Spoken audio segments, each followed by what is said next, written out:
తెలంగాణలో 2015 గ్రూప్ 2 ర్యాంకర్లకు హైకోర్టులో ఊరట లభించింది. గ్రూప్ 2 పై సింగిల్ బెంచ్ ఉత్తర్వులను సీజే ధర్మాసనం సస్పెండ్ చేసింది.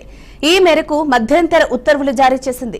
సింగిల్ బెంచ్ తీర్పును టీజీపీఎస్సీ డివిజన్ బెంచ్లో సవాల్ చేయగా విచారణ చేపట్టిన ఉన్నత న్యాయస్థానం ఈ మేరకు తీర్పు వెలువరించింది.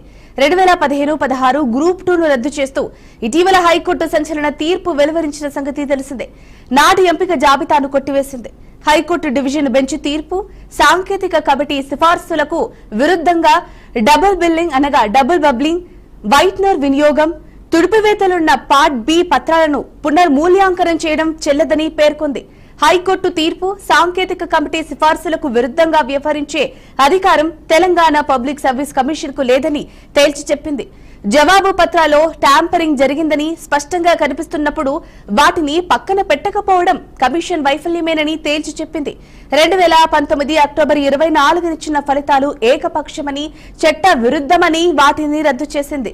సాంకేతిక కమిటీ సిఫార్సులు హైకోర్టు తీర్పునకు అనుగుణంగా తిరిగి మూల్యాంకనం నిర్వహించి అర్హుల జాబితాను విడుదల చేసి నియామకాలు చేపట్టాలని, ఈ ప్రక్రియను 8 వారాల్లో పూర్తి చేయాలని పబ్లిక్ సర్వీస్ కమిషన్ కు ఆదేశాలు జారీ చేసింది.